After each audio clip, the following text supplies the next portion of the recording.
Do you have a microphone there? Wala ka? Can we have a microphone, please? Mosang, bati ka muna!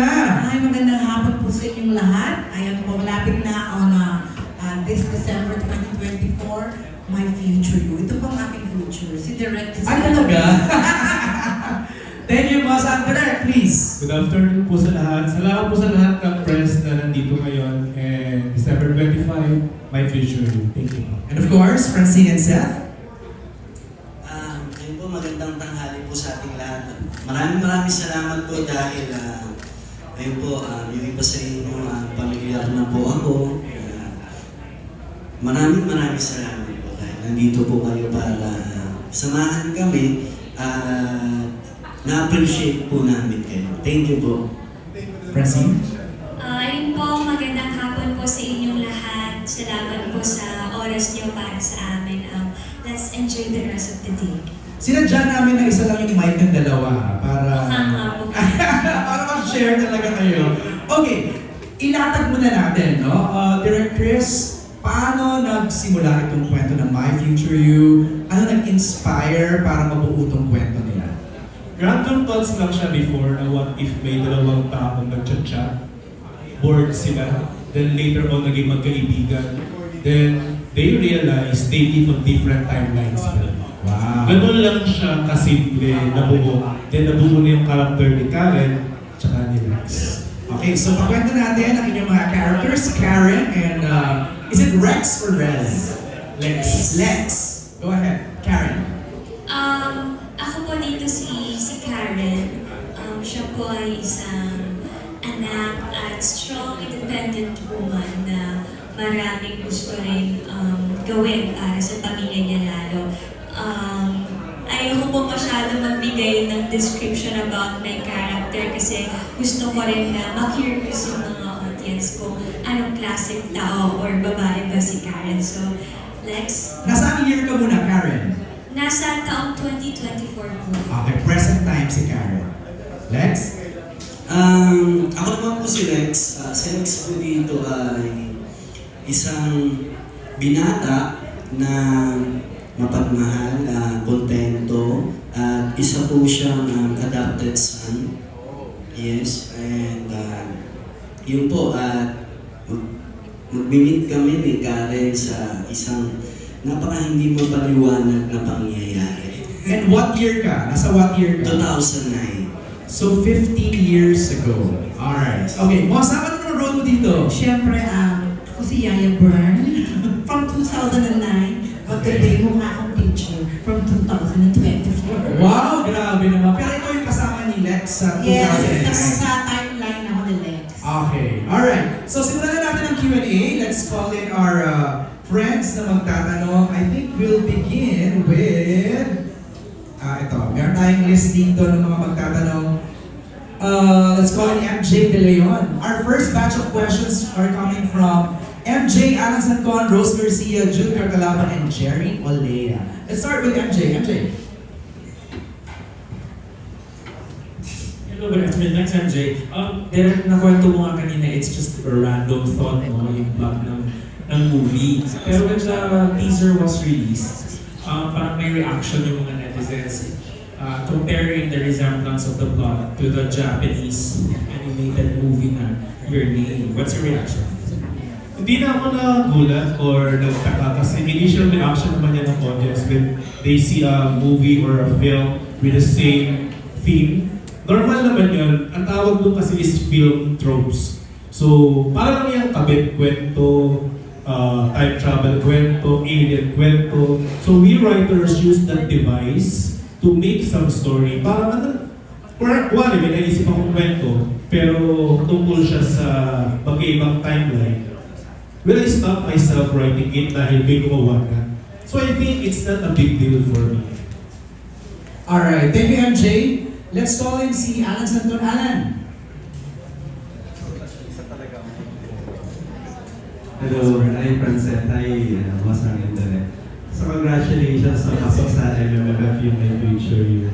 Remember, nagkaroon tayo ng press presentation dito and then di namin expect na makapasok sa sa MMFF. To Francet, tanong ko lang, saan kayo, dahil first movie niyo to, di ba? Saan kayo pinaka-excited dito? Bukod sa sasakay kayo ng float at kakawis yung mga fans ninyo, di ba? And ano pa yung mga ibang mga ina-expect namin na nagagawin ninyo promotions, di ba? Sa lahat po ng ginagawa namin, excited kami. Kahapon po, kakapunta lang po namin sa bayan ko sa Lasma. So, sobrang laking pasalamat ko rin sa mga kababayan ko dahil iba yung pagsalubong nila sa amin. Talagang sinalubong kami ng pagmamahal. At sa mga susunod pa, nilook forward po namin yung float parade.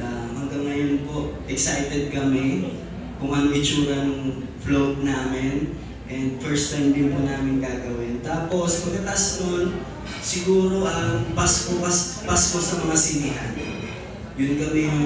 Doon kami excited. Gusto namin mang-sorpresa ng mga nanonood sa sinihan. Yun po. So expect namin iikot kayo sa mga sinihan. Gusto po namin, opo. Si Francine naman.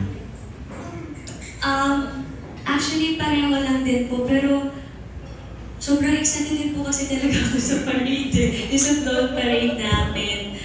Tsaka syempre po, yung mapanood to ng mga tao. Kasi po, lahat kami dito, pinaghirapan po namin to. So parang lahat ng hard work at pagmamahal sa ginagawa namin, pinagsama-sama. Tapos ito po yung regalo namin sa pamilyang Pilipino. So yun po, dun po ako mas na-excited.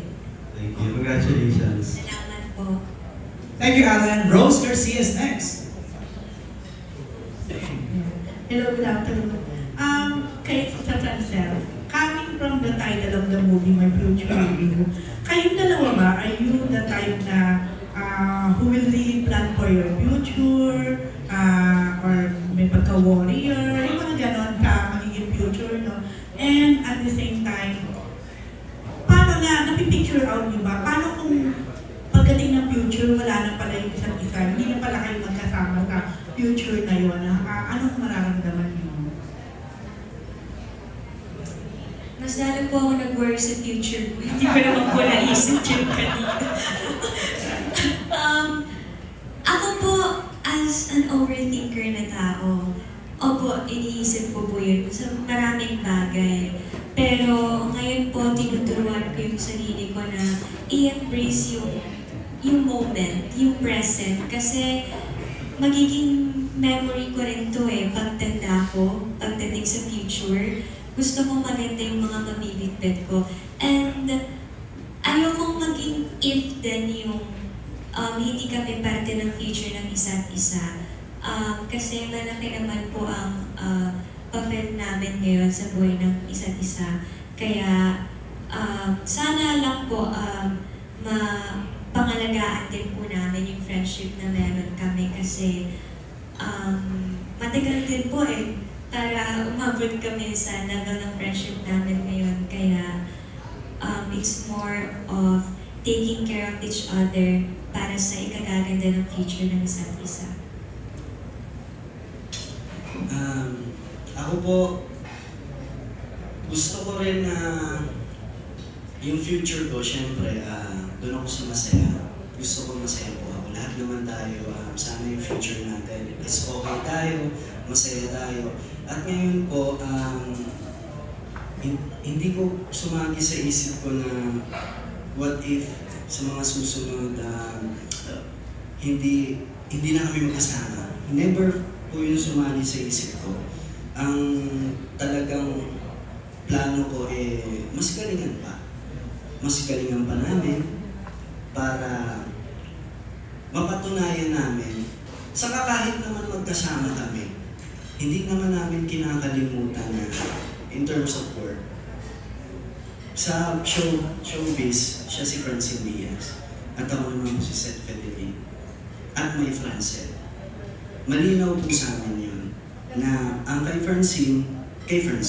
Ang para kay Seth, para kay Seth. Ang para sa Francet, para sa Francet. Yun po, hindi kami yung Francet dapat palagi. Kasi doon kami nagsimula doon kami, yun ang kabilin-bilinan sa amin ng mga magulang namin, mga taong nagmamahal sa amin na suportahan natin ang isa't isa. Magtulungan tayo para sa future, mas madali. Mas kaya nating harapin kung ano man yung mga mangyayari.